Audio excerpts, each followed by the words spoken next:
He did Rio. Rio the I'm here, guy. bro. I'm here, Brian. I was trying to finish this up. That boy said he good. Brussels sprout do something to me. You said what? Brussels sprout do something to me. The Brussels sprouts, man. Let me tell you something. That's one of my favorite vegetables. Bro, Absolutely. what, bro? I used to hate them, but I love them now. I love Brussels sprouts. Love them. Absolutely, positively love them. With the carrots, brother. Oh my goodness. Let me turn off this video right quick. For some reason my video blurry.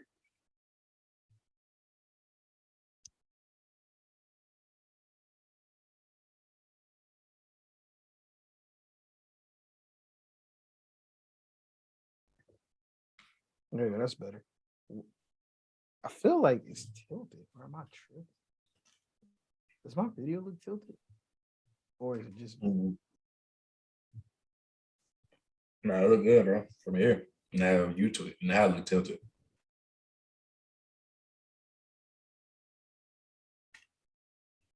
okay? All right. I feel like I'm tripping, but it's all right. I'm gonna send out the the link. Hey, bro. Kids asked me how can folks how people be writing comments, and I couldn't tell them personally. So once you Got to share it to them, right? yeah, they just gotta go to the they just gotta go to the YouTube while we live. That's it.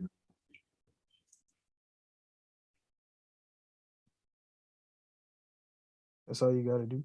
Ain't nothing too fancy.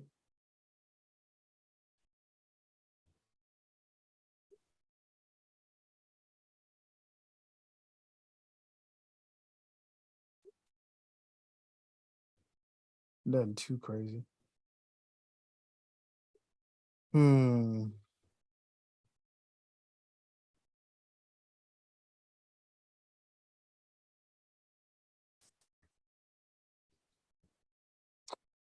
All right.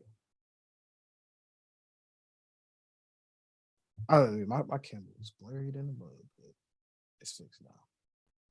It's fixed.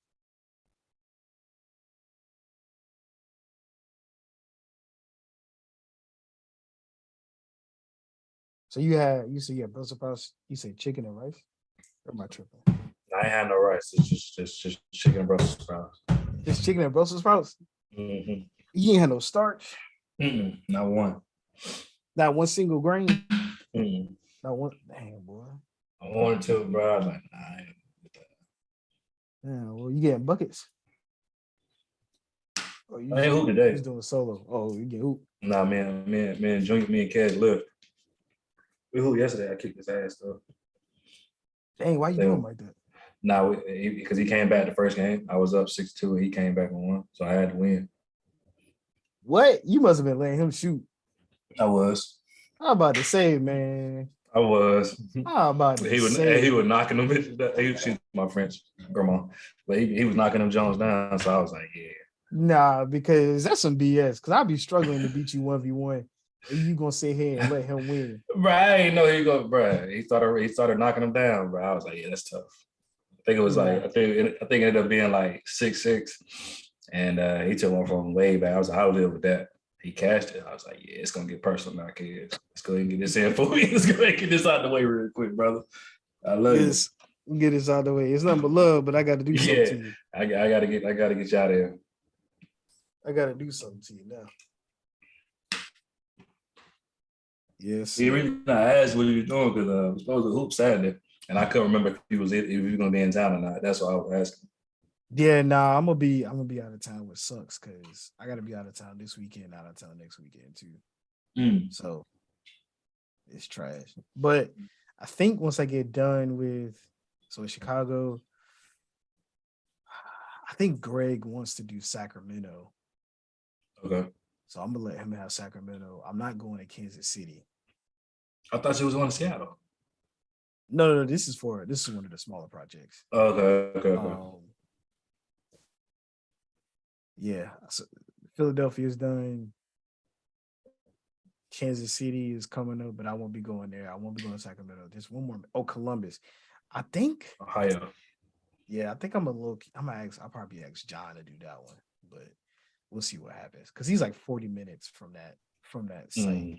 There's no reason for us to book flights and hotels and rental cars if he's 40 minutes away. Right. Yeah. Spend the money we don't need to spend if he's right around the corner. So but if he's a director, so if he chooses no, if he says no, then I can't do nothing about that. I gotta go. yeah. Just playing e-cards. I'm already knowing. Yeah. That's a big fact. Yes, sir. How you been, man? How you been? It was good seeing you guys New Year's Eve. Absolutely, like vice versa. Man, I've been good, brother. Ready to get it started. How about yourself? Man, it's been a crazy couple of days back. You know the whole cliche, you got to get through all your emails. I had like 200 of them plus waiting on me. I was just fishing. I finally got through them today. Got through all of them today. Ooh, went to work Tuesday, didn't you? Yeah, I got back to work Tuesday, but I mean, I had 200 plus waiting on me, and they just kept coming. So I get through 30 of them, and then have 30 more come through, brand new. So just fighting through all of them, but I got through all of them. It's pretty good. So, yeah, man, no, it's pretty. I had fun seeing you guys. I wish you guys could have stayed for New Year's because I see y'all throw a little shindig. Man, it wasn't even a shindig we threw. We ended up going to a friend of ours, Matt Hilton. Matt, right? Not that. That's Matt King. Okay. Another one's Matt Hilton. We went to go in his house. We didn't get home till like almost 6 a.m. Y'all party. Yeah, and it was just like it was like 7 of us. It wasn't even like a big crowd. That's family. Yeah, it was Matt King and his wife. That's the Matt you met, Magic Matt. Okay, yeah. Matt King and his wife, Matt Hilton and his wife. So that's 4. Adira and myself, that's 6. And then it was Matt Hilton's sister. And I think we went through like 4 bottles of champagne, 2 bottles of wine. Matt Hilton has his own personal beer tap in his house, bro. Yes. What? Yes, he has his own personal. It's in his closet, and he's like, "I want to show you something." He's like, "What kind of beer you want?" He's got 2 different types of beer, and I was like, "Oh, I'll take I forgot what. I think it was like a white ale or something like that." And he's like, "Come take a look." So I go over there, bro. He has like the whole pool thing down and everything, like in his closet. I was like, "Bro, there's no way you have." It's the coolest shit ever right there. I think that's amazing. Nigga, what?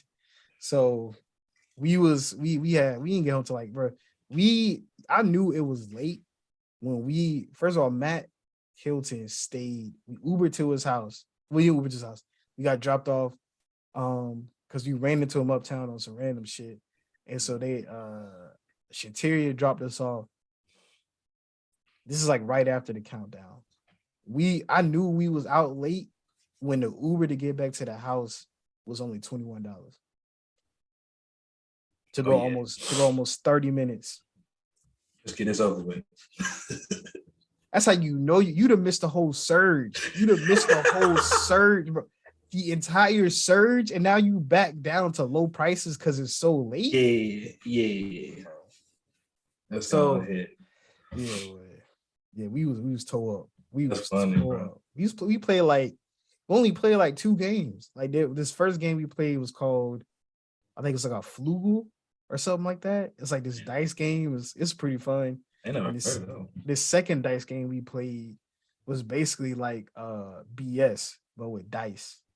So like all 7 of us had 5 dice, and the objective was to be the last person with the last dice. So we would all go around taking turns, and let's just say it's my turn, and we all roll the dice. We throw it in the table, but we cuff it so can't nobody see what we landed on. And if it was my turn, I'd be like, all right, there's 3 6s around the table out of 7 of us. So like if two other people rolled like 2 6s and I rolled a 6, then that's the correct call. But the person to my left has to either say they call BS or they have to say I one up you and say there's 4 6s. So if he calls BS, everybody got to show their dice. And if there's 3 6s, he has to throw away one of his dice. If there's less than 3 6s, then I have to throw one of my dice. But if he ups it, then it goes on to the person to their left. It's like, okay, do I really think there's 4 6s that were rolled, or am I about to call BS, or am I going up the ante? But I tell you, that thing got so intense. Like, call people out on, bro. It was the craziest game of like BS I played in terms of like dice. Yeah. And I don't know if the game was fun or we was just that drunk. But yeah, nah, that was absolutely crazy. That's absolutely crazy. Adira was hungover. She's like, that's the first time I think I've been hungover in quite some time. She was. Oh yeah, y'all had a ball there. Yeah, nah, she was out for the count. She's out for the count. Freaking, we can get on to 6 a.m. Our puppy wakes up at like 7:30, whining, gotta use the bathroom. So I take him out, right? And so he up, so I stay up. Make sure I'm on potty duty, make sure I gotta take him out like every 30 minutes to an hour. Adira is still asleep. It's 12 p.m. I'm like, girl, you gotta get up. It's your time. It's about time to switch. Yeah.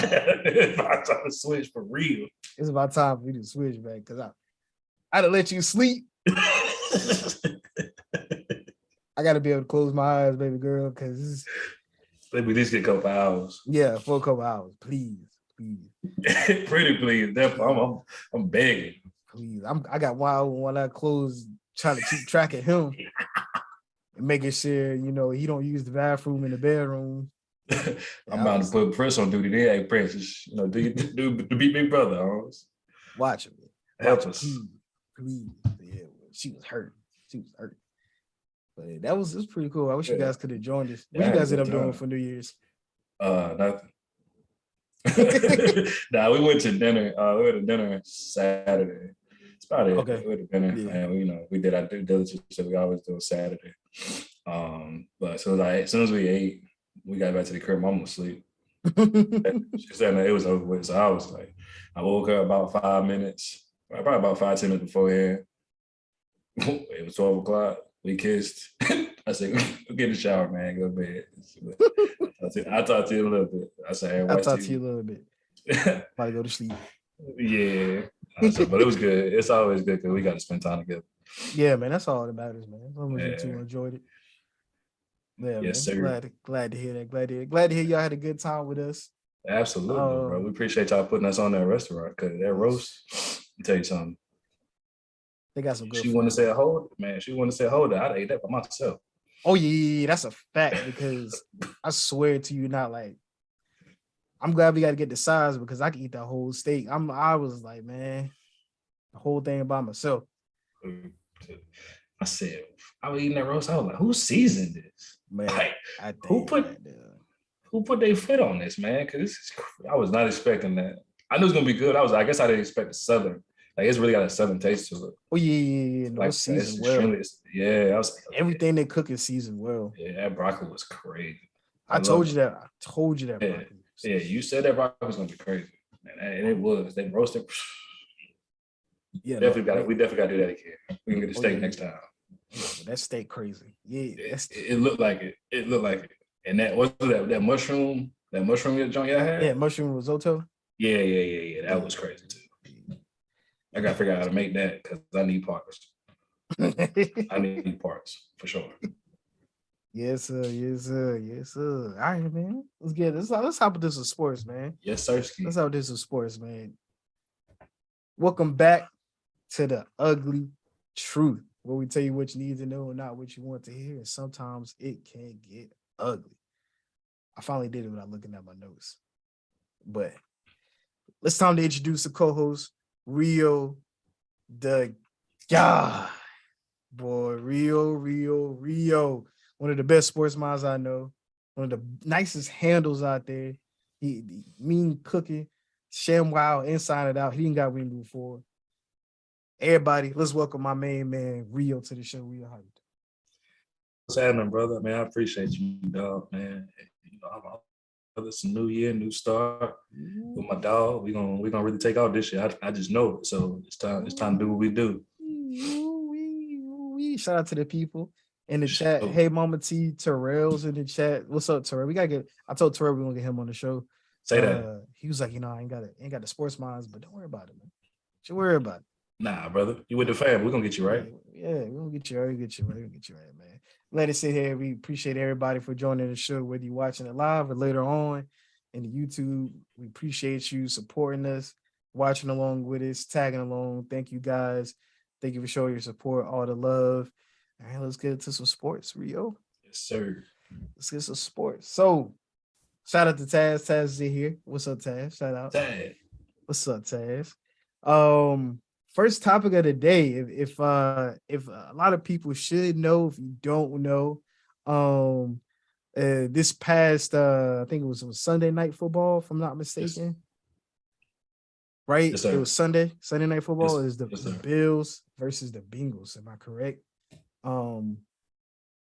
A young man by the name of Damar Hamlin suffered a cardiac arrest following a hit in the game versus the Bengals. He essentially died on the field. They had to bring him back to life, restore his heartbeat on the field with CPR.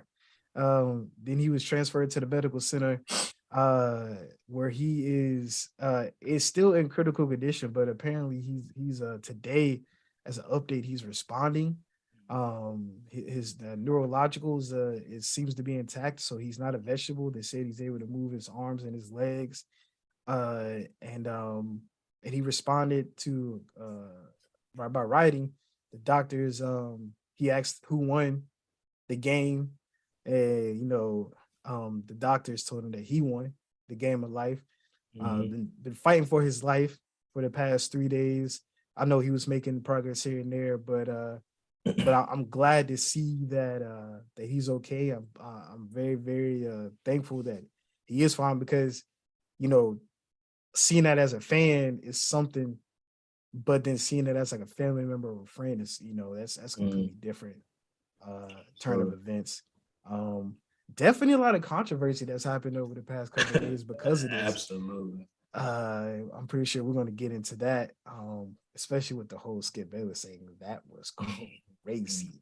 That was there was no reason for you to even say anything about that game other than the player. That's it, bro. That's it. But I'll let you talk about it some more, Rhea. I know you wanted to hit on this, man, and tell me how you feel, especially you playing at a pretty high level. I'm pretty sure you've seen some injuries yourself, but man, probably nothing like this, because that was crazy.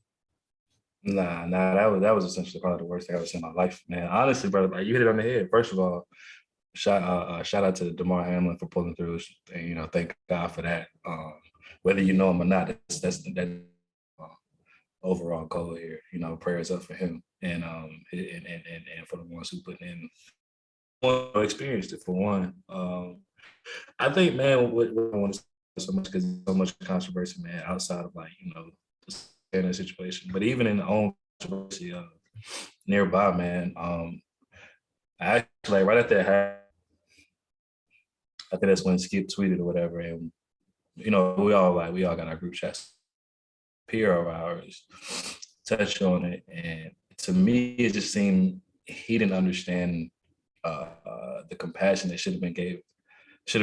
I think that was kind of where the overall was, especially somebody who played football. I think that's what my frustration was. Like, we've played at a pretty decent level, maybe not the highest level, but we've experienced a lot of things, torn ACLs, shoulders popping out of place, concussions, people being, having to be woken up in a sense, but never to the point of where a person has practically died and had to be revived in the middle of a football game.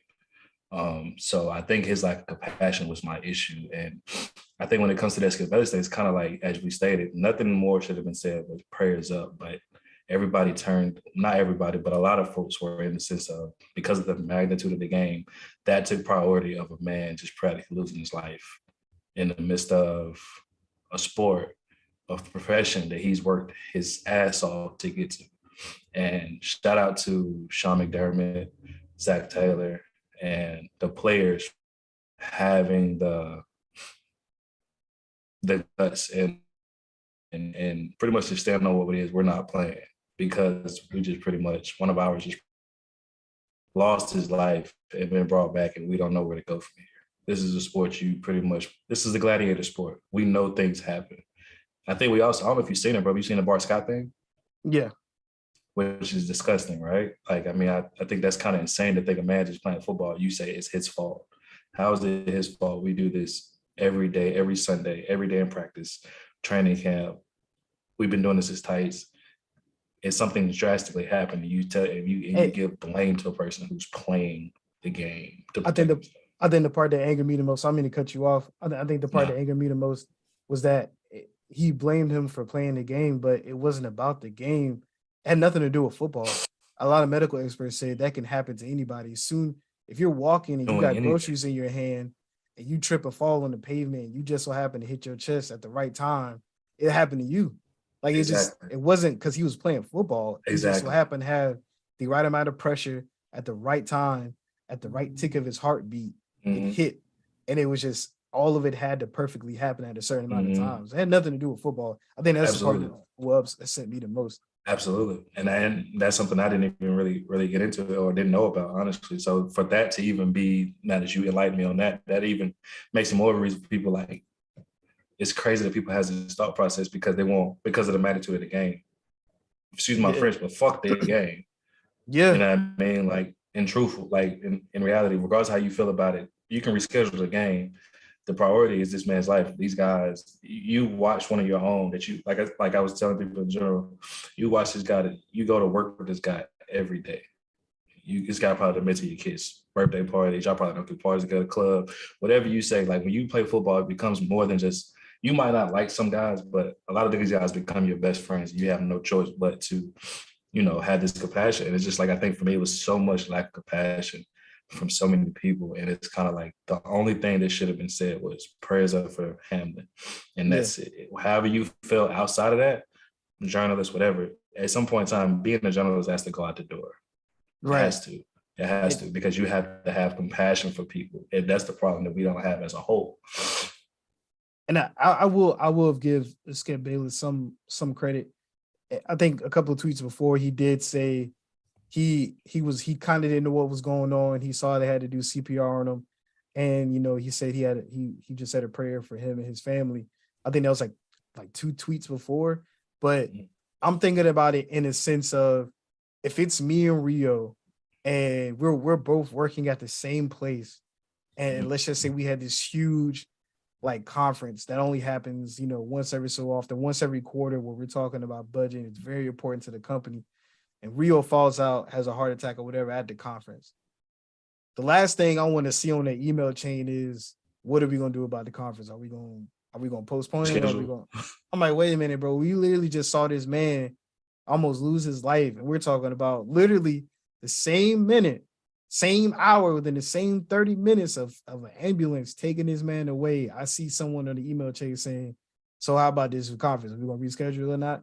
I don't care how many people say praise to Rio, praise to his family, our thoughts and prayers with you. That one email is going to rule me. It's going to rub me the wrong way. And you're talking about a man who has millions of followers. Yeah. For it to see, come on, man. His family had to see that, right? Yeah. His friends, his peers have to see that. It's not even just the people in your company. So for that to get out like that, and I'm like, just come on, man. And then I know I do want to talk about the fact that he was he defended himself on the show when Shayna Sharp came back. I was like, bro, this is not even the fact that you can't even just say, look, I'm gonna apologize, I'm gonna take it down, and I'm gonna move on. It's crazy to think that even if people don't understand you, right? Even if you're misunderstood, even if you're, it was read the wrong way, the least you can do is be like, all right, I'll take it down. And I apologize. If I apologize for people misunderstanding it, I really didn't mean to say it that way. This is my sincerest apology. Like, it's all you had to say. Like, you can be wrong even if you don't think you were in the wrong, even if you don't think you've done the wrong. Absolutely. But it's like just be a man and just take it to the chin. Just be like, all right, just look, I messed up. I didn't mean for it to come off that way, but I messed up. That I was so upset. And you could see how mad Shannon was, especially when he cut him off. Yeah, absolutely. I mean, he even explained it when he said he saw his brother. Like, so you talk about someone who experienced something along those lines, maybe not to that degree, but to a certain degree. And it's kind of like it's the fact that you got to have compassion for other people's feelings and emotions at some point in time. Like you said, like you're so prideful that you have to stand on what you believe on, and that's fine, whatever. But at some point in time, man, be human. Like don't always be, I guess, be a person instead of being a journalist. You dig what I'm saying? Like it's levels to it, and it's separations, and that's what's gonna. But I mean, Skip has a laundry list of things why people don't like him, in various reasons, and that's another story for another day. But I mean, at what point, man, do you just say, okay, like you stated, all right, for the sake of my friendship with my co-host and the people around and so forth and so on, I will be respectful and take it down.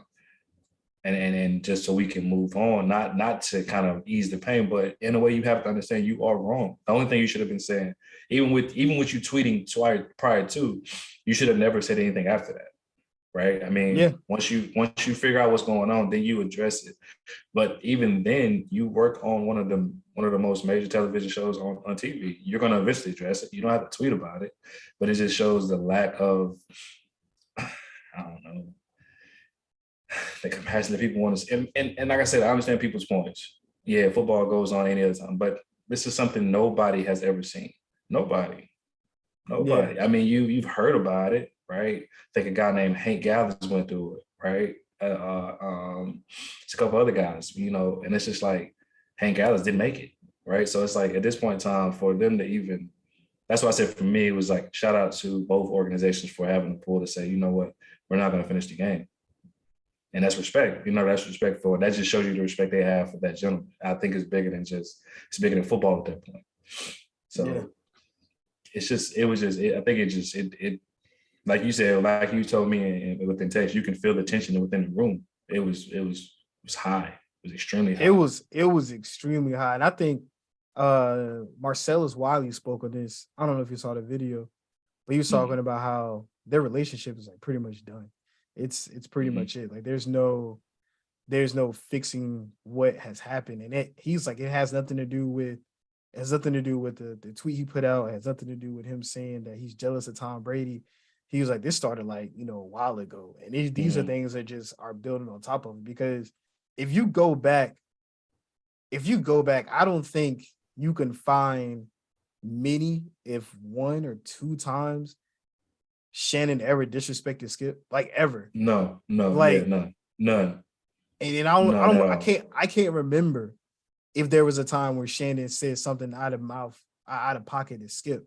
And it's like, Skip's done that shit multiple times. I was like, I understand it's your show, and I understand that you got me this opportunity, but like, God told my brother. We're not taking disrespect. Yeah. We're not taking disrespect. Shout out to Shannon for keeping his head on straight. Composure. Absolutely. Absolute composure. Because he knows a lot is more at stake in terms of his career. For him. It's just becoming established, and he's becoming, up in that upper echelon of reporters and analysts and stuff like that. So he's definitely not re-signing the contract. I'll tell you that right now. I will be absolutely surprised if he re-signs his contract to come back to Undisputed. I'm not a betting man, and I'm willing to bet he's not.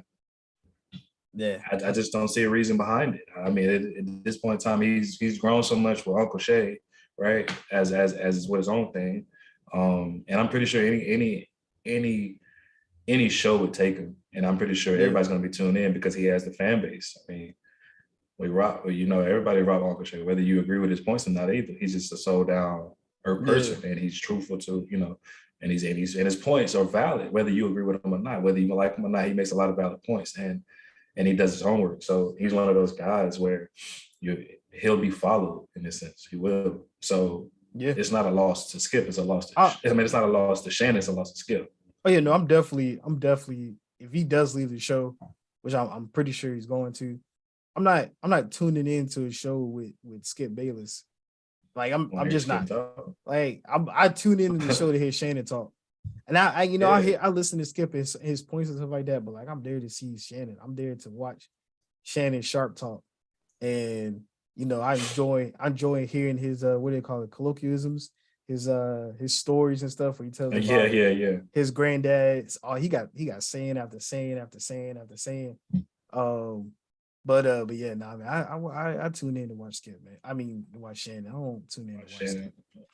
It's like it's crazy, man. Like when you pointed that out, and I was watching it. It may have been IG or TikTok where you can see just various times where Skip takes shots at Shannon, and it's like, man, he's a 3-time Super Bowl.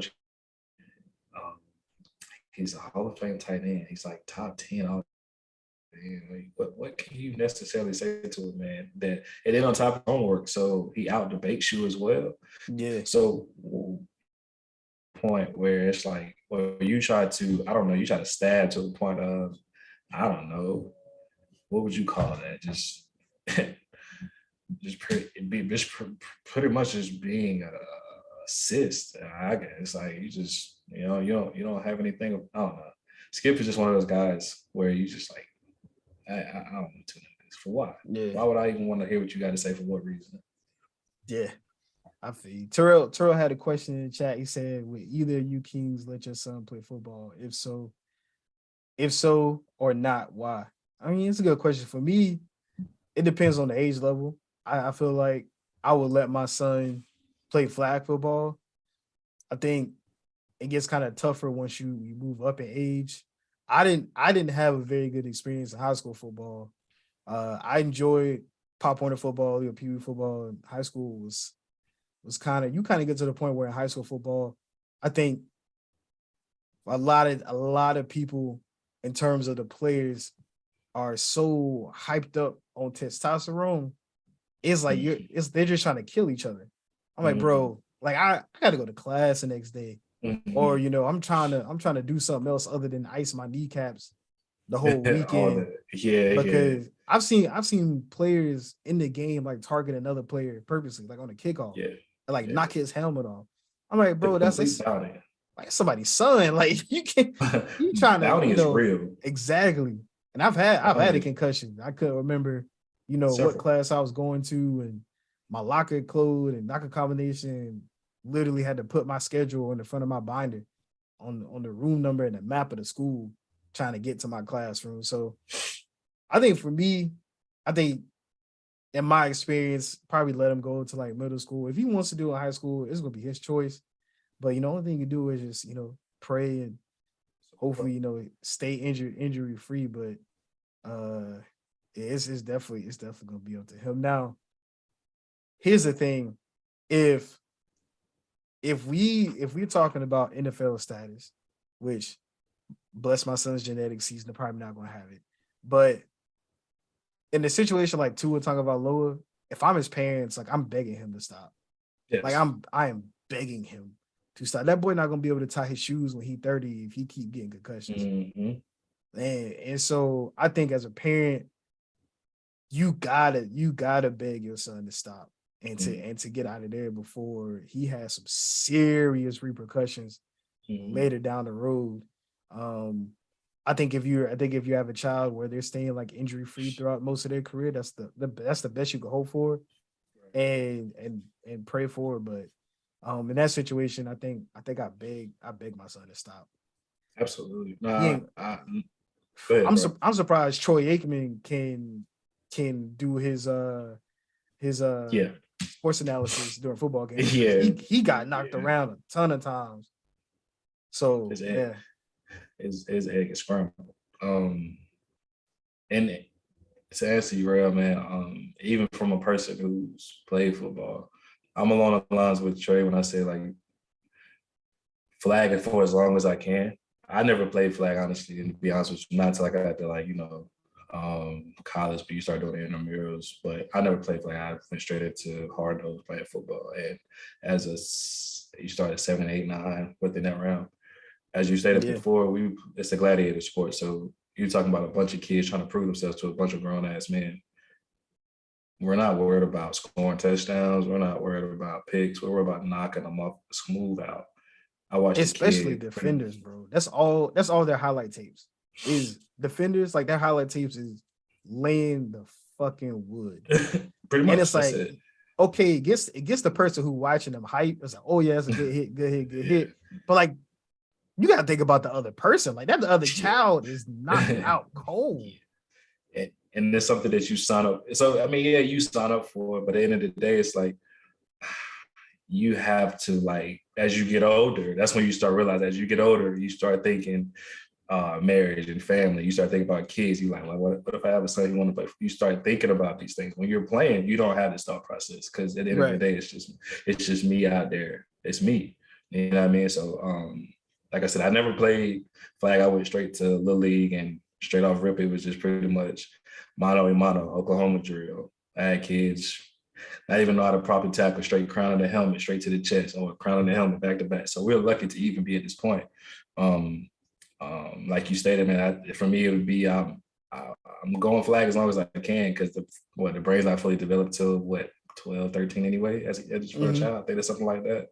So, when we start getting to middle school, high school, if that's what he wants to do, absolutely, I'll be your full-time supporter. Will I have some doubts, even with having a football background? Today, I'll always be your number one supporter, but I will inform you of what can happen and what cannot happen. And it's just one of those things where you have to pray and hope for, injury-free zones. Like I was one of those kids who were lucky to never sustain any ACL tears. I had like a ligament tear, high ankle sprain, but I never suffered none of those major things. Thank God, when it comes to football. I have had a few concussions, and I probably shouldn't have been playing football after that, but being hard-headed and trying to prove a point, you live and you learn. Honestly, man, it just depends on what he want to do. I'll be his full-time supporter, but I will always keep him informed on things that can happen if going down this road. And as you stated, right, like when it comes to genetics, like, yeah, you might be good at things, bro. Like I'm gonna be good. You might be good at things, but you're gonna have a height stunt. You know what I mean? Like, yes, sir. It's 5'9". Yeah, you just take it and run with it. Like if you get there, if you don't get there, I'm sorry. Yeah. Better pick up a book. Oh yeah, pretty much. I don't know what sports you gonna play at 5'8".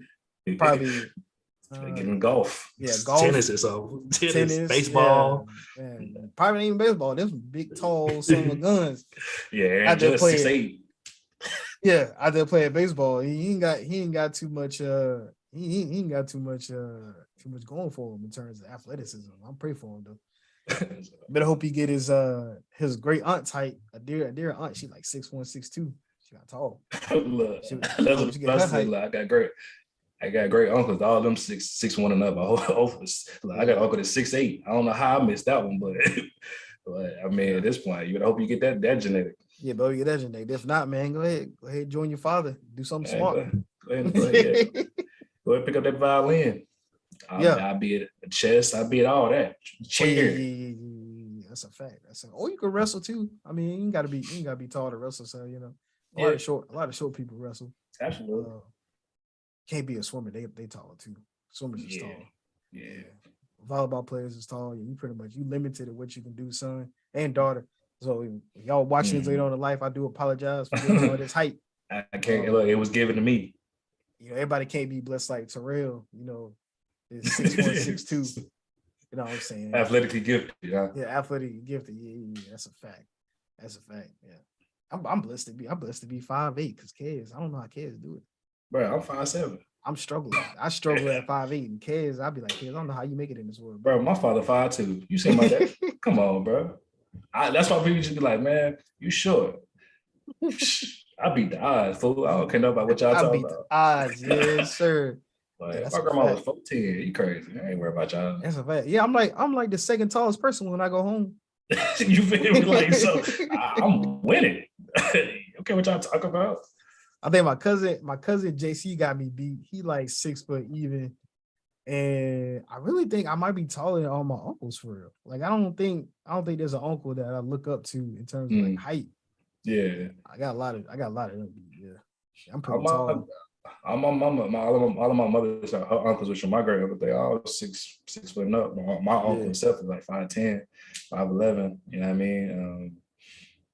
They all the height on that side. On my father's side, I got a couple cousins that's tall, but other than that, we all about the same height for real. So I'm sorry, baby boy and baby girl. I tried. Yeah. It's up to God now. Yeah. I always said if a deer and I didn't work out, I'll go find like a 6'9" white woman to make a Blake Griffin. I'm gonna go to somebody's G League basketball game. Give me a center. WNBA G League. Give me a center, boy. Shoot my shot like something crazy. Overseas, John. They don't work out. Yes, sir. Yes, sir. Got to win the matchup.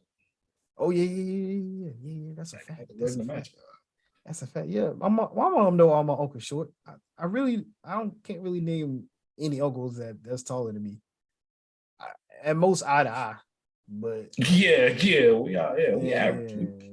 Like I said, if my kids get to 5'8", get to 5'8", 5'9", and athletic and gifted, run with it, because I was athletic gifted at 5'6", 5'7". Ain't nothing I can do with this. But look good in the gym. Hey, that boy nice in the gym. Yeah, he's nice in the regular gym. But that real, he's not a competitor at all. Oh man. Listen, there's one topic I wanted to bring up. I think I was watching TikTok. I can't remember the podcast that talked about it, but they were talking about generational players in the NBA. I don't know if you saw it. They said, of course, is it Player's Choice? I think it might have been Player's Choice. I can't remember. They have a lot of crazy takes. Let's see. I know. So they said LeBron was one. Okay, here it is. So the question was, is Luka a generational player? I think the consensus around the table was he wasn't. And I was like, oh, that's tough, because what defines generational player? And they were saying like basically you're not going to see it again in your lifetime. And I think if you use that explanation, right, in terms of not your entire span, because 80 years, person living 80 years is a long time, but in terms of like a 30-year or like a 20-year span, I think that's what makes a generational player, because they say Giannis wasn't a generational player either. I was like, is he? Because then if you think about it, Michael Jordan, of course, is one. If you want to go back to Michael Jordan, was Shaq a generational player? Yeah, I mean, I guess so, because will we ever see somebody as that dominant? You won't see that size, you won't see nobody that height, that weight, that athletic, that fast. Is David Robinson considered? Because that's another guy that's in a generation. David Robinson was extremely athletic. They didn't bring up David Robinson, but it was basically, so they said Steph Curry, of course, because you basically won't see another shooter like Steph. LeBron was one, of course. They didn't say Luka, because basically it was Larry Bird. I was like, dang. Because that would be the reason why you don't give it to Kobe Bryant, because it would be Michael Jordan. Okay. I guess. I guess. But that was a good topic. I was like, damn, like that's tough. That's really tough. So KD is one of them, of course, right? Yeah. At this point in time, I feel like you gotta give it to Zion, because you'll never see. Not you'll never see, but when's the next time you'll see a 6'7" power forward who's like 270 jumping out the gym like him? Yeah, because it's like Barkley was 6'5", undersized, dominating. So that's fair. Dominating, like dominating. Yeah, in a big man's game. Yeah, for sure. Yeah, and that domination, like a Kenneth Reed who's like out hustling you, like he's moving people. Yeah, and we're talking about getting bucks in the midst of this too. Right, shooting 70%. So that was like, dang, that's I feel like I had to ask Rio. So is Luka Doncic a generational player? Oh man, I'm like you, man. I mean, Blake's a tough one, JC. Blake's a tough one. Yeah, Blake Griffin. Yeah. At the peak of Blake Griffin. Yeah, I don't think you'll see nobody with that. That type of bounce was crazy at that size. Punching type of bounce is crazy. Each and anybody. Yeah. Nah. But Luka was a tough one for me because it's like they also brought up James Harden. Like that's Luka plays like James Harden plays. Like there's nothing that Luka's doing that James Harden didn't do at his peak. Exactly. Like, damn, that's a good point right there. That's exactly right. That's a good point. Man, I guess you would have to say no, man. I guess because I guess you could see another player being along those rounds, maybe a little slower guy, especially with the way the rules are moving towards. I think it's more realistic to see guys along that see guys like Luka. Now I don't know if we're going to score like Luka and James Harden because obviously they fill the stat sheet up in various ways. But geez, man, so I think the only thing Luka has going for him that you could consider him a generational talent at the point of his career or generational player, so the fact that he's still 23. He's extremely young. Yeah. It's been like this since he walked in the door. Nasty. Yeah, he's been playing this level. And he's gonna play this level for a long time because it's not based off his athleticism. It's grounded, yeah. It's definitely grounded. 23 though, Rio? So it's kind of like you have to do you factor him in, man? Because I mean you have to factor the fact that he's a youngin getting busy like this. I think at this point in time you have to say it's questionable. I mean it's definitely on a debate. Generational. I don't want to call him a player because you've seen it before in somebody like in the scoring levels of what he's doing right now, but it's the scoring at this age that's generational. 23. 23 giving you what's his last games looking like?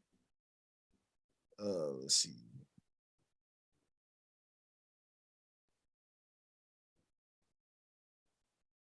So last game looks like it's going on right now versus the Celtics. He's got 22 points right now, but he's got 39, 51, 35, 60, 32, 50. Like, bro, that's crazy. Yeah. That's insane. And like I said, the man's 23 years old. But I definitely agree with that. When that came across my timeline, I was like, damn. You give it to KD, you give it to LeBron, you give it to Steph because the 7-foot monster that KD is. When are we ever going to see that again? The closest thing is BI, but he's not even tall as. He's 6'10", 6'9". Yeah. Closest thing you're saying to that is what? Another one they said is Joel Embiid.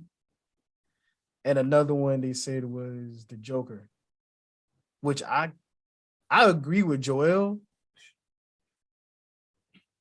And you would have to agree with the Joker too because I don't think you're gonna a center we're not gonna who controls the offense.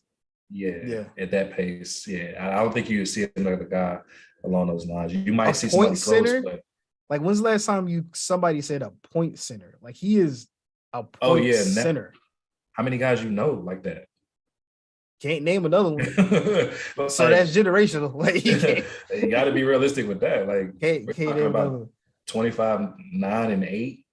Joel Embiid at his size, the finesse, the bag he has. I Joel. I have to do a little bit more digging into that one, but Jokic definitely generational player. Joel's be that one that's kind of teeters out. I think he would have to give me something that says, this sticks out more than anything else. Because I think we have seen something along that line. So they did say that Giannis wasn't one. which somebody had a rebuttal was that he's already Defensive Player of the Year, 2-time MVP and NBA champion. And somebody comeback to that was, do accolades make you a generational player, or does it just add to the fact that you're a generational player? See, that's where we have to start factoring in. Yeah, like you said, what matters. Like, because if that's the case, there's a lot of guys that might sneak if you start throwing in accolades.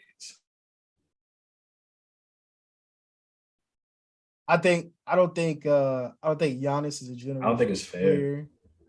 I think what he's doing is rare, but I also think is it doable again by somebody else his height, his size? Yeah, you can definitely see somebody else doing that. I mean, especially with like, I mean, what's the kid everybody's so hung strong on?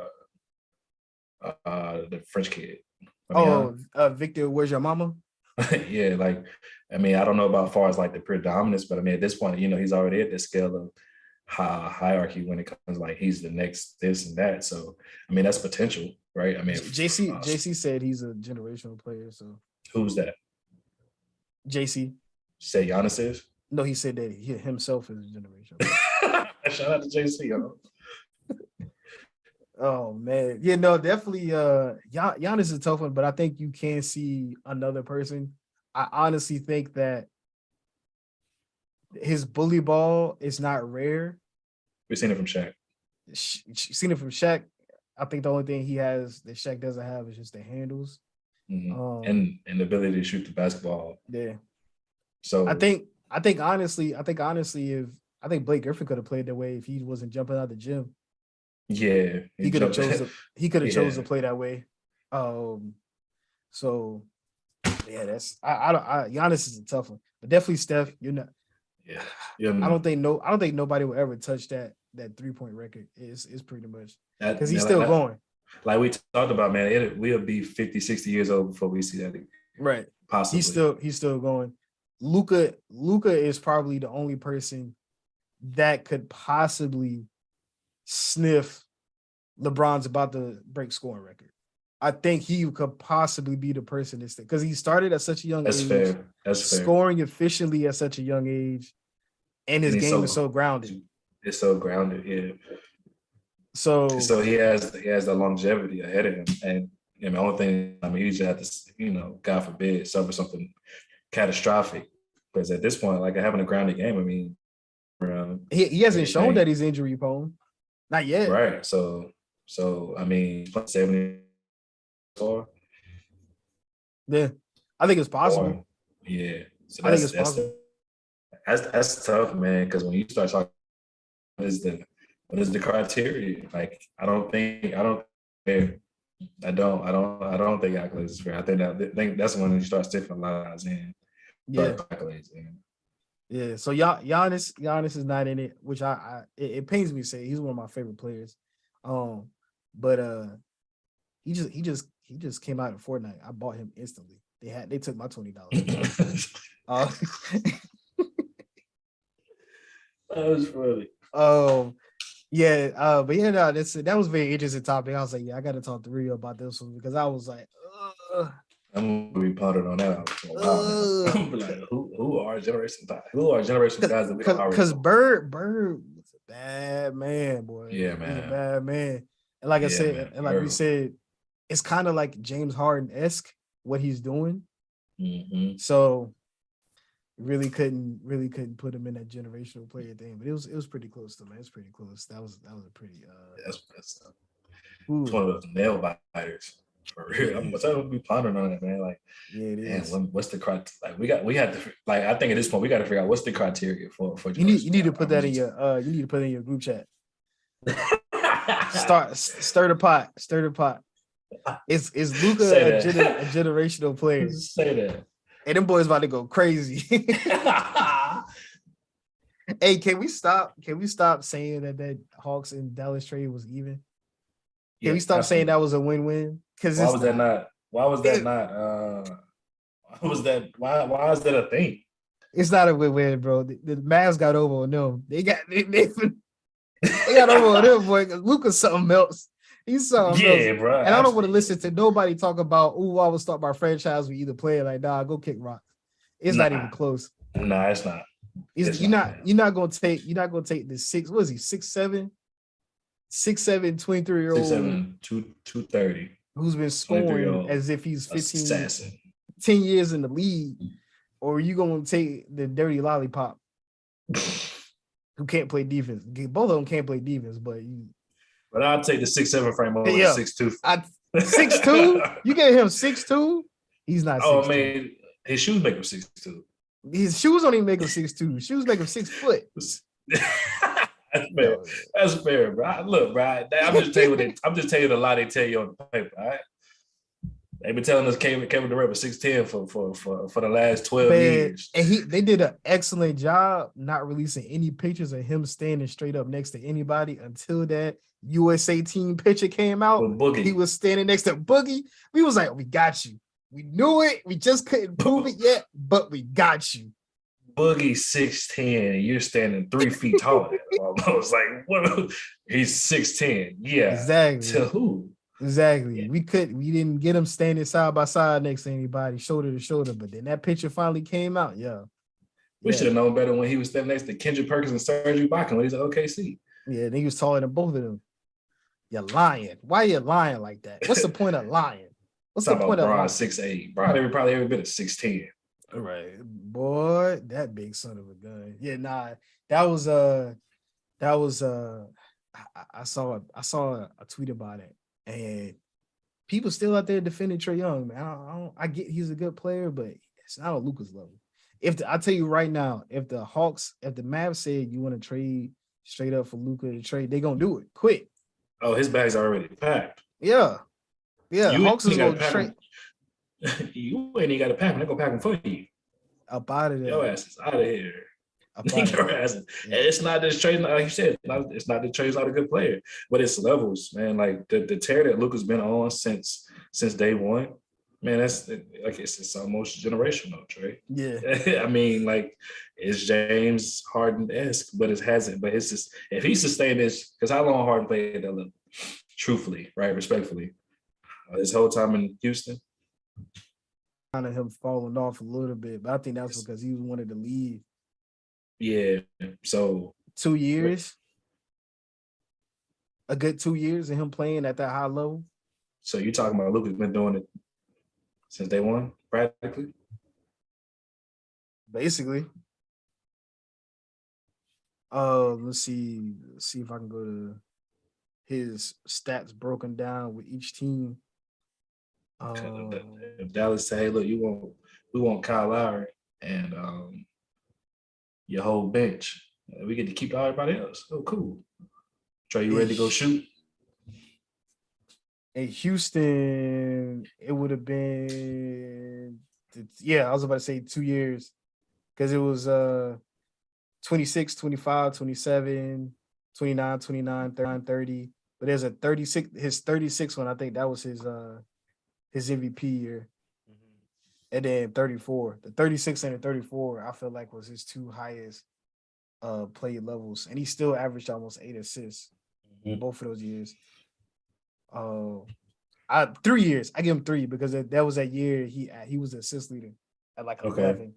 So right. 30 and 11. So I give him 3 years. He was going thus far bonkers. Thus far, 77's been what 20.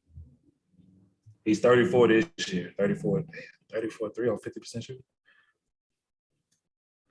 Who? So for Luka. So from Luka from 2019 to 2020, he was 28, 27, 28. He had 34 now. That's 4 years. And you gave James Harden 2 years. I give him 3. 3 years. I give him 3. That year he went 29 and 11. That was a crazy year. That's the year, yeah. He just traditionally changed to being a point guard. Yeah. And 29 was crazy. Luka's at 34, 8, and pretty much 9 and 9, pretty much. Yeah. So he's already 1 year up on James Harden technically. Yeah, that was and it's nothing even about that trade. Oh no, sir. No, sir, not at all. Not at all. Absolutely not. Oh, I, like I said, the Hawks. If the Mavs came out and say, "Listen, let's trade straight up player," Trae Young gone. Your bags are packed, huh? You anyway had time to come to the office because they're going to put you on the plane themselves. Go and get up out of here, son. What's in it? There's also one more thing I did want to speak on. I'm glad I remember this. To everybody who said that Jalen Hurts was a system player and it was the team, we now have enough evidence to show it is far from it. Yeah, absolutely. How much we miss that man is ridiculous. The whole team, and Gardner Minshew is not a bad quarterback. He's not. Serviceable. I feel like he could be a starting quarterback on another team. Serviceable. But good Lord, to watch my team just shit the bed 2 weeks in a row. There was some times when I was watching the game, especially against the Saints, where we would go 3 and out instantly. I'm like, bro, there's just no way. There's no way we're stalling this hard with all this offensive power. So at this point in time, okay, AJ Brown's a good player. He's a very good player, Pro Bowl caliber player. So is Devontae Smith. So is Miles Sanders and offensive line. Is it crazy to say that Jalen Hurts made them better? No. Because God almighty, they don't look the same. Because leadership plays a factor, right? Not just intangibles. Yeah. And we always talk about it, bro. His swag, how he carries himself is what makes them who they are. It's easy to be a good football player, but you also gotta go to bat with somebody every day. The guy to learn. You guys run first team reps together. You guys in and out of meets together. You guys understand each other's timing. The second and third. I know it sounds probably like average to the average person, but it means a lot, and it's different when you go out there and say, "Hey, look, man, we're on a timing base," and you just throw the second guy out there if you don't have no chemistry. It becomes a stall out frequently. It's absolutely dreadful, and I'm like, bro, we could put that to rest. We could put that to rest. He is not a system player. It is not the system, and then Jalen Hurts. It is Jalen Hurts because it's the system. Either our offensive coordinator doesn't know what the fuck to do without him, or the players just don't know what the fuck to do without him. Like I'm like, come on, man, this is so ugly. This is so dreadful. Teams is sending the blitz and not giving a fuck because Gardner Minshew can't move nothing. He can't run nowhere. And I'm just like, man, what are we waiting on for Gardner Minshew to pull the rock on that play, on that option, on that read option? Why you keep giving it to Miles Sanders? Because they know you're not gonna run the ball. You gotta make them honest. Just once, you gotta go take a hit. Once, because they're not falling for it. The DN is staying every single time. Exactly. Man, that was some of the ugly. Us playing the Saints. That was the first time I turned off a game in a long time. It was so ugly, and I could normally stick through all of them. The worst, the ups and downs. Us going 3 and out so many times. I mean, I think at one point in time, I think we had only ran like 2 plays. Oh, no. It was 2 plays, 1 possession. It was, what was it? I can't remember the yardage. It was like 3 plays for like 2 yards, one possession. I was like, bro, there's no way. There's no way we ran 3 plays for 2 yards and then punted the ball. I watched Baker Mayfield for the first several games, brother. I know exactly how you feel. Man. So many stall outs. Can we please lay that to rest, man? Because this is absolutely it was so disrespectful. It's easy to diminish the man instead of accept the fact that he is the same way LeBron James. They are the system. I mean, it seems light, but it's bigger than just being able to have the intangibles. His swagger, how he carries himself, the knowledge, it's levels to this shit. And I think people don't understand it's truly levels to this shit, man. It really is. Just because a guy doesn't play to your standards doesn't mean he isn't the guy. It's just not fair. Right. And I think personally, if he would have finished the year out, I didn't have that, the injury and played, I think he had a strong case for MVP. I think it's kind of out the window now, obviously, right? Because he missed 2 games, but he would have had a stronger case for sure if he played in Mid-Valley, because you guys probably would have won those games, and it would have been really hard for the majority. Yeah. Obviously, outside of how it goes, and we love Patty, but you know how it goes. He definitely had a stronger case, so it's okay, man. Jalen Hurts is needed in Philadelphia. Oh yeah. And if you don't believe that, you full of shit. Oh yeah. We miss him terribly. I'm shaking in my boots low key this weekend whether he plays or not to beat the Giants, because it's what I've seen the past 2 weeks. What Gardner Minshew has put out on the table and showed me that I don't want nothing to do with it. I ain't buying it. I ain't buying it out a damn bit. I'm like, bro, there's no way you're playing this bad. There's no just be serviceable. Like, and it's at the point in time where you guys are, and he does have some slight intangibles, mobility, and there. Just go play football, man. Don't make it complicated. Like, right. You do this every day. Pull it if you have to. Take the check down. And that's the thing. Like, I don't think a lot of people, we talked about this a couple of times, Jalen Hurts being a very different quarterback this year in terms of accuracy, because there was a lot of 1v1 situations with Marshall Lattimore and AJ Brown last week. And it's like, we just wasn't taking the shots. Like, I understand there were tight windows, but you got to give AJ Brown a chance to make a play. And it's like, we just weren't even trying it whatsoever. And I was just like, boy, if Jalen Hurts was here, we would have tried that shit all game. AJ Brown would have been exhausted by the time we would have got done, because we did the same thing. What team did we play? Was it the Titans? I think the Titans. No, it wasn't the Titans. Hold on. Because we won that game. Let's see.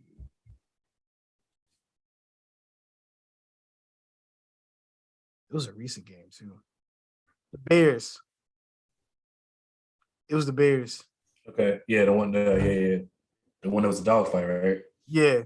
And when I tell you, we absolutely tried him. That cornerback, the cornerback that was guarding him was a pretty good cornerback. Don't get me wrong. He was I forgot his name.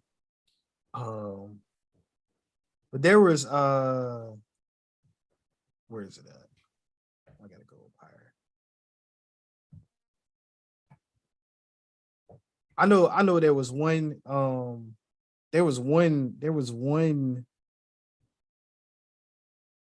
It doesn't say the targets he had. I know there was like 2 drives in a row. Like, that was the only person who was targeting the whole drive. He was so tired when he finally caught the ball. He stumbled. He couldn't run to the end zone. He said he was so tired he couldn't breathe. And I'm like, that's just the type of trust you have your wide receiver that I wish Gardner Minshew had at AJ. Because like we were not targeting him at all. And I get Marshall Lattimore is a good cornerback, but you gotta have that faith in your wide receiver that he's gonna win that. I think it was more so Gardner Minshew that it was not having faith. I mean, that's what I'm saying. Like, he's just he didn't have faith. You don't have faith in yourself. Yeah. Oh, having faith in himself. Oh, yeah, okay. Yeah. That's what that's when I was speaking on the timing thing. Like, all guys, like, those 2 guys don't play with the same confidence as the one guys, you know what I mean? Unless you're Q Chavis, who gonna go out there and dot everything. But a lot of guys play, timid, because you don't want to give advantage in the third, but at the end of the day, you're the second guy. You got to go out there and play, and that's just the simplicity in the game. You got to make you just got to play football. I think that's where guys get into the sense of not playing football whatsoever. Like, to me, to how you describing it, sounds like he's just more so timid than anything. You're scared to make the read. You second guess yourself. At the end of the day, you can't be Jalen Hurts. You have to be Gardner Minshew. And all you have to be is serviceable at the end of the day. As the second guy on the depth chart as a quarterback, all you have to be is serviceable. That's it. I'm not asking you to be a hero. I'm asking you to run the offense and be who I need you to be for us to be who we are, so we can remain successful. You have enough talent to be that. Right. To put it in perspective, we targeted AJ Brown with the Chicago Bears. We targeted him 16 times. The closest person behind him is Devontae Smith with 8. We literally doubled. Like I'm telling you, there was like 2 drives in a row where it was the only person we threw to was AJ Brown. Go ahead, bro. No, I'm saying, and sometimes he didn't catch it, and sometimes he did, but it's like we go give him a chance. They kept playing him 1v1. They kept putting him on the island. So look, we think we could beat your best cornerback, no matter who he is. You live and die by that. We as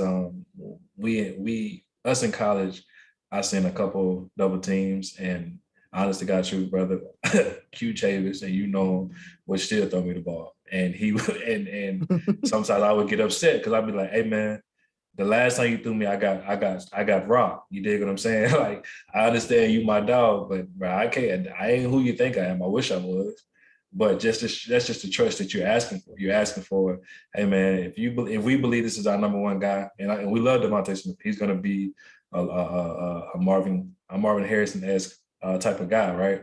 But AJ Brown is the guy currently. We got to force feed. If we have to force feed to be successful, we're gonna force feed. I'm gonna take my guy against your best guy, clearly, because that's what you feel, and I'm gonna we gonna win or we gonna lose with him. That's just how we're gonna play football. Yeah, he had Devontae Smith did had a good game against the Saints, but it was just there were so many times where he was targeting Devontae Smith in double coverage, but you had AJ Brown on the outside by himself not by himself, like in a 1v1 type of situation where he could have won a ton of those passes if you give him the chance. So I mean, that was tough to watch. He also had a QBR of 11, which it looked like he had a QBR of 11 when we played the Saints. It was so shitty. I was like, oh my God. I only heard about it because I told you I got like, outside of you, the group chat, a couple of my homies are Philly fans, so they were very upset. At least with Gardner Minshew and what the Eagles upset, bro. And it's not like our defense didn't play a good game. They held them to 20 points. Can we not score the ball 3 times? We asking for 3 TDs. Something you've been doing all season. Because we held them to only two TDs and 2 field goals. All we need is 3 TDs, and we couldn't come up with 2 TDs. And now I'm forced to see. If Jalen Hurts is not 100%, don't play Jalen Hurts against the Giants. As much as I might hate to see it, don't play him against the Giants if he's not 100%. Because I feel like with a fully healthy Jalen Hurts, we can go into a lot of people's homes and beat them in the playoffs. But with an injured Jalen Hurts, or obviously with Gardner Minshew, we ain't going to be able to win none of those games at home, even if we do have the first seed. It's not going to happen. Right. So, as much as it pains me to say it, don't play Jalen Hurts if he's not 100%. But God almighty, we're gonna have to win something, man. We're gonna have to do something. We're gonna have to absolutely do something because this is not what it is. But speaking of stick with the NFL in terms of the NFL awards.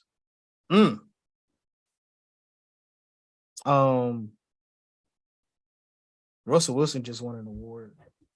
Go ahead, man. Here you go. He just passed the number of bathrooms in his house in terms of the number of TDs. Oh my God.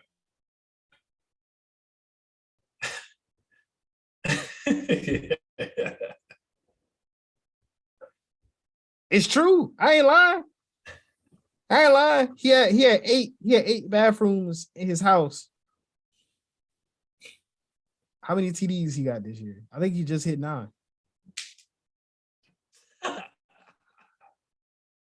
Hold on, let me see.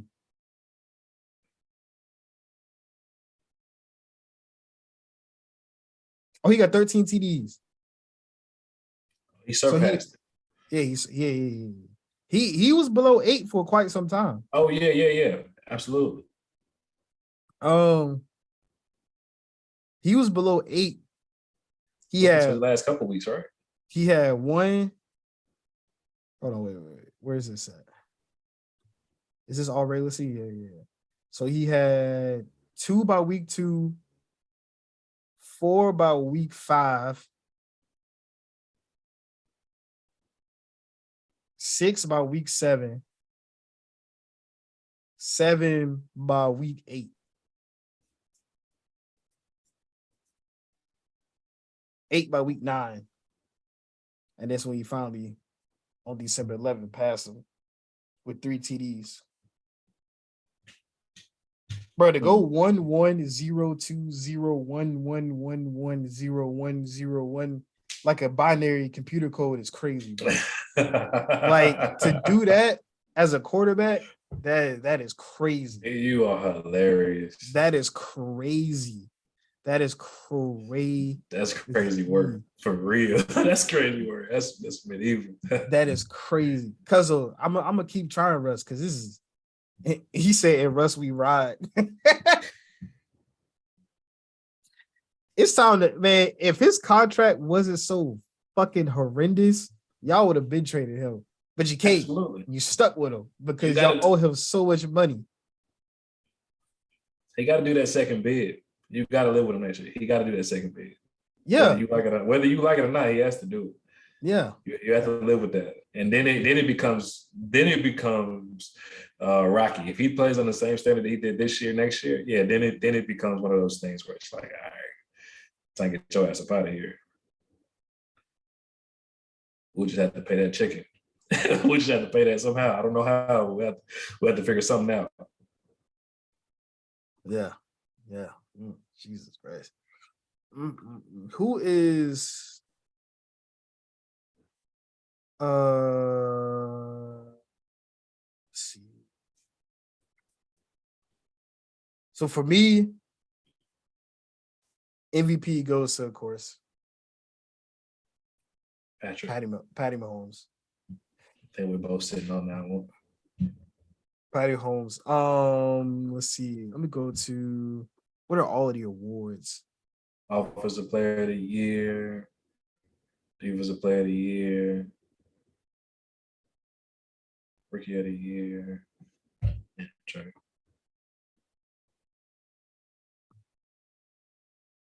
Comeback Player of the Year.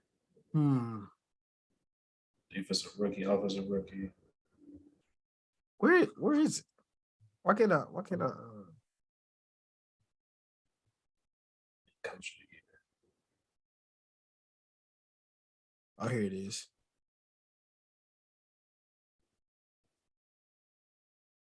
Oh, no, it's not. Wrong website.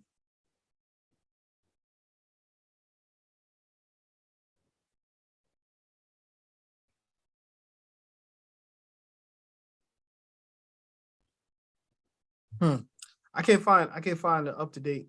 Okay,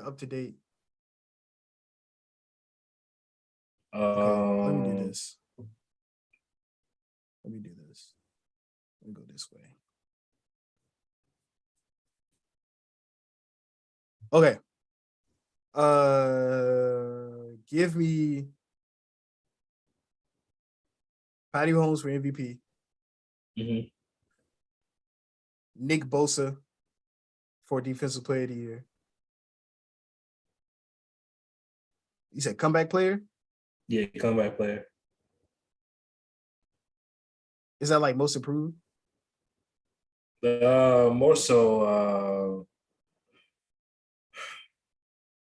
Or like come back from injury? Yeah, it's kind of 50-50. Like, I think it just depends on how they evaluate.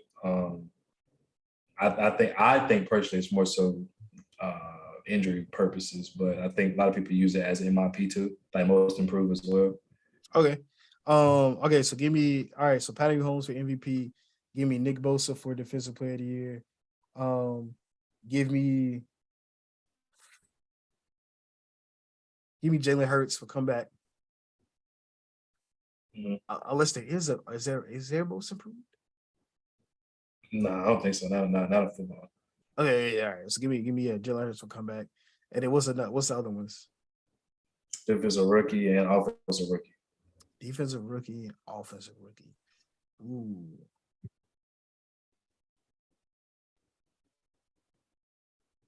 Mm.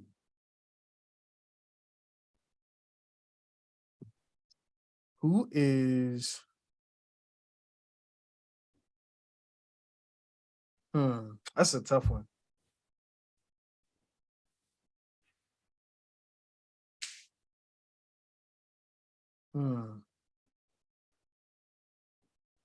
Who's that wide receiver for Green Bay? Isn't he a rookie? Chris Watson. Is Alan Lazard? No, Alan Lazard He's not. Lazard got about 4 years, 4 or 5. Christian Watson, the rook, and Romeo Dubs. I think those two rooks, if I'm not mistaken. That's tough.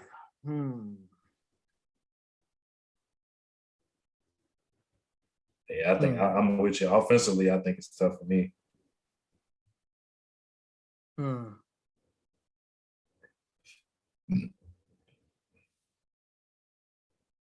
Defensive is easy. Give me Sauce Gardner.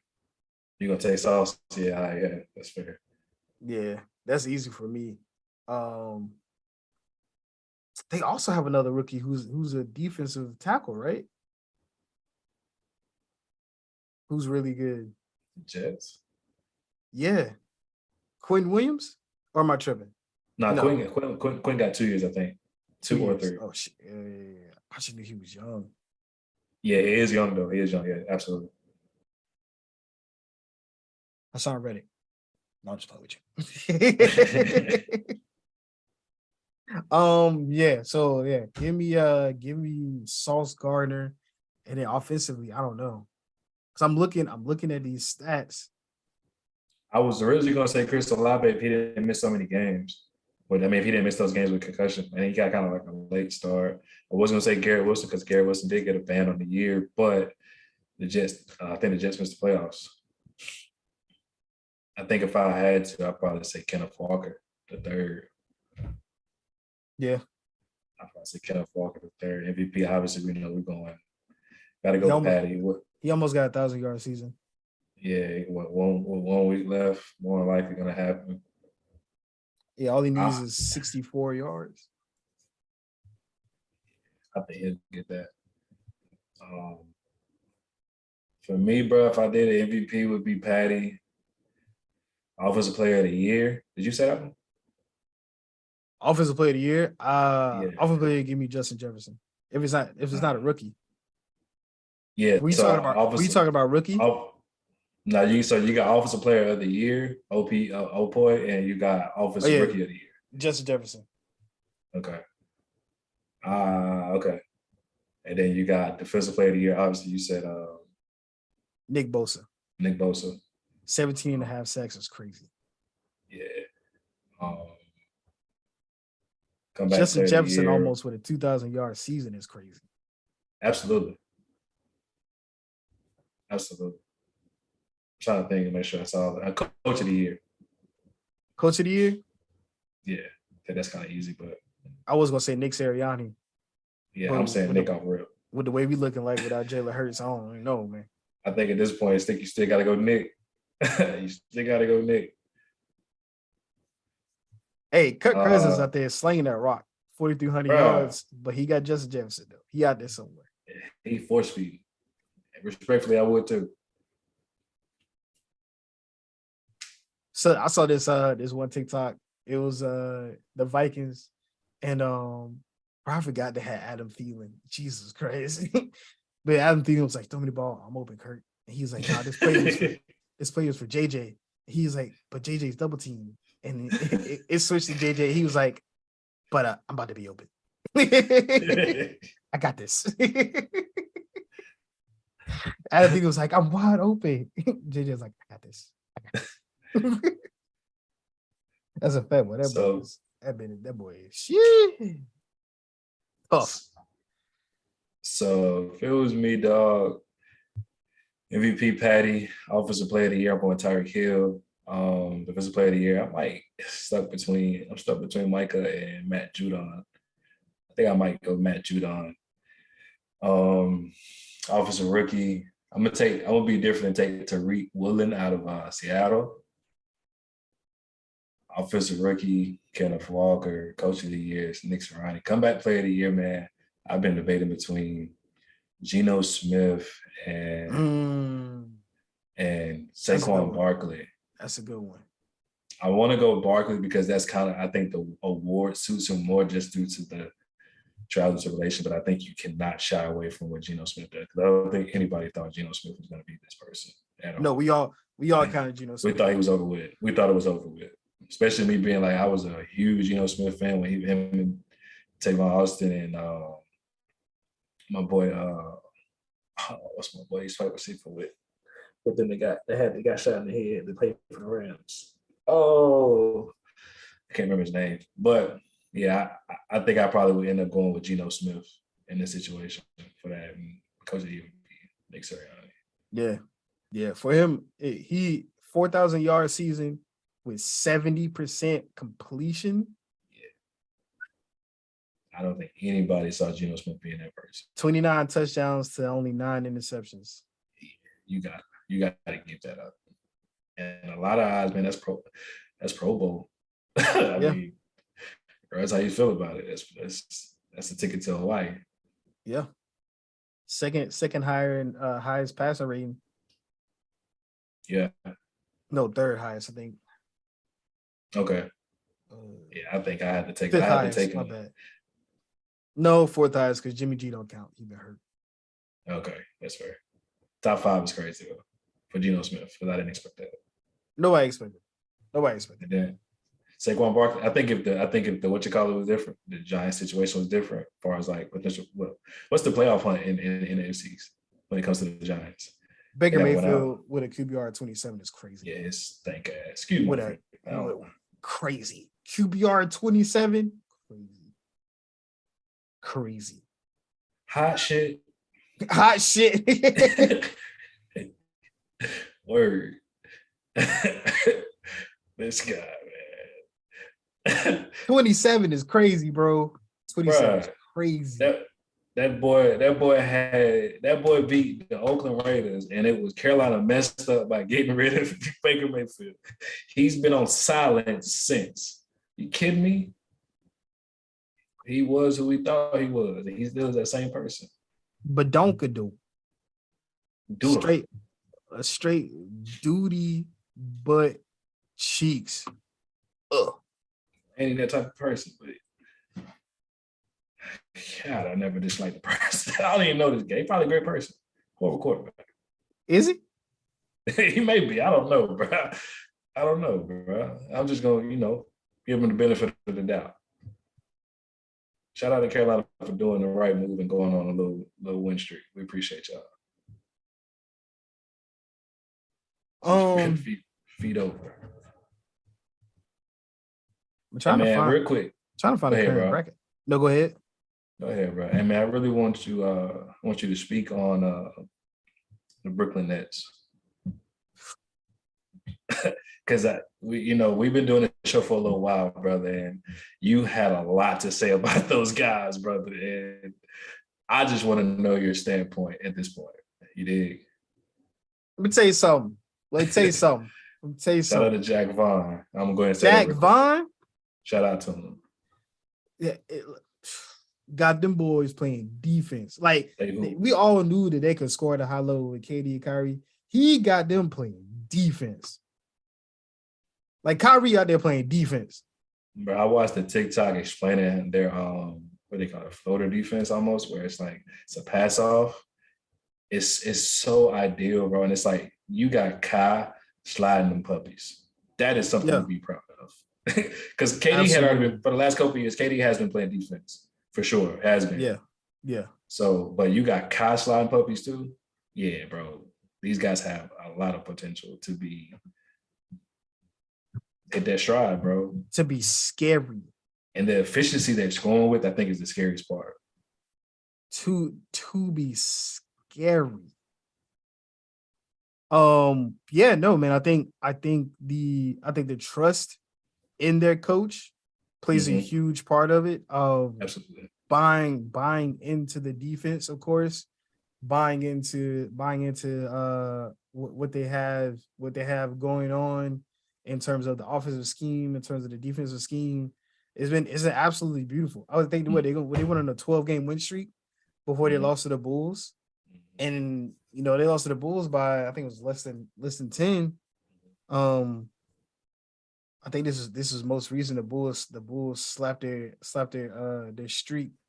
But nah, man, I think buying in offensively, buying in defensively, respecting their coach, believing in their coach, believing in the system, and KD getting his haircut all contributed to what they have going on. Sprinkle that in there. And he needed that. He needed that for the longest.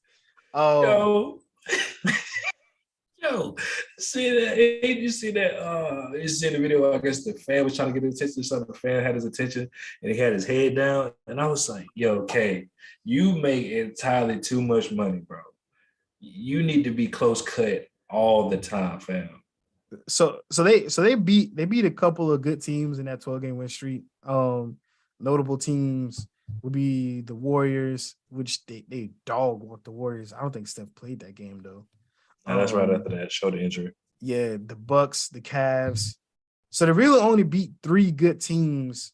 If you want to say the Raptors, 4 good teams during that stretch, because they beat Hornets, Hawks, Pacers, Wizards, Raptors, Pistons, Warriors, Bucks, Cavs, Hawks, Hornets again, the Spurs. So still 12 games in a row is still not something easy to do. You are playing other professionals.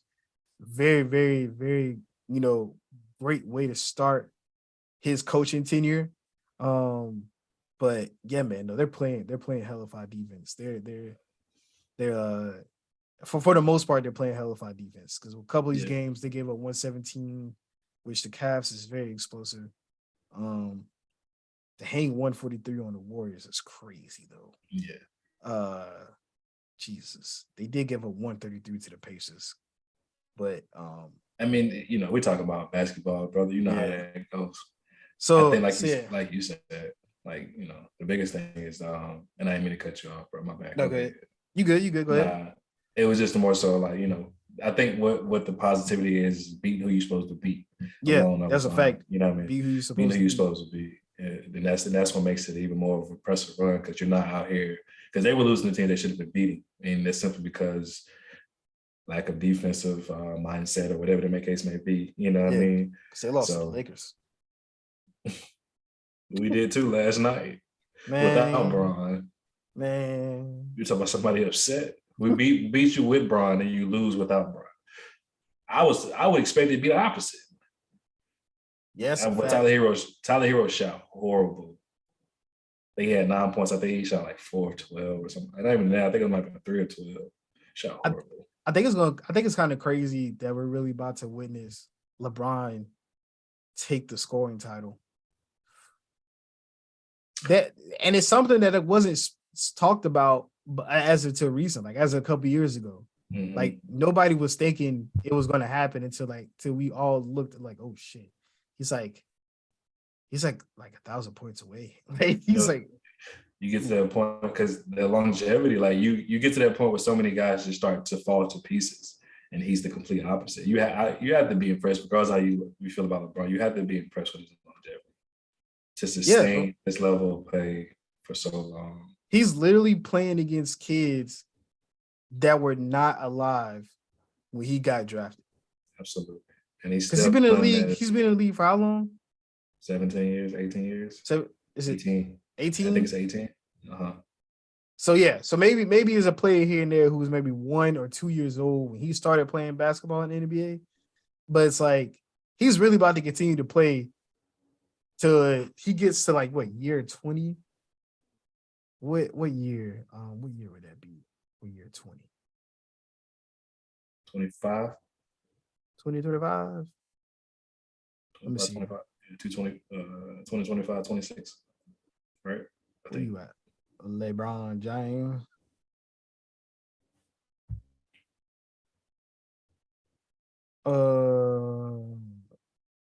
No, wait a minute, bro. This is year 20. Damn. I was off that bad. Yeah, that sounds about right. That's right. 2003. That's right.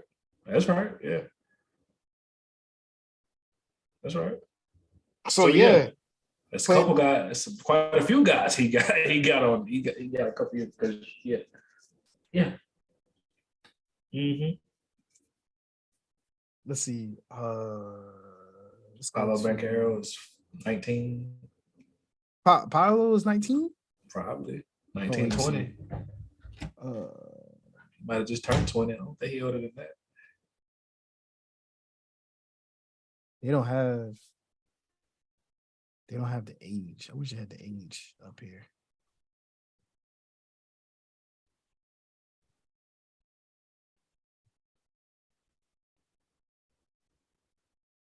Paolo 20, born 2002.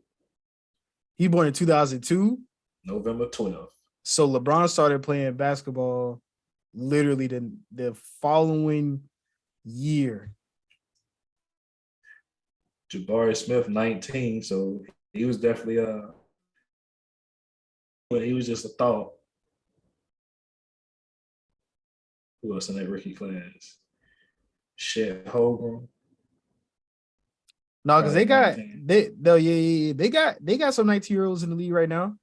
Yeah, it's a couple of them. Yeah, so he's played against he's played against players that weren't even born yet. He played against Kenyon Martin's son and Kenyon Martin. I mean, they both of them bucks. Hell, the player we drafted this year, Max Christie, is only 19. Right. So the other guy, he older than. I mean, he's been in the league longer than he's been alive. So, I mean, like I said, at the end of the day, bro, like we say, no matter how you feel about LeBron, you have to be impressed by what he's putting forth. And you can have all the arguments you want to, which is fair. But man, to play a dub, man, and to still sustain this at this level of play, goes back to what you said before, right? With Luka being there, having that potential, like LeBron took his game out of the air and put it on the ground, and it might not be pretty to a lot of folks, but he does get a buck. The most bow-legged freight train you ever seen running down the court. He does get a buck. I mean, he does go get a buck. You can't say, "Hey, Bron, I need a buck." You go get one, man. Spicy. Yeah, no, he's tough. He's tough. Oh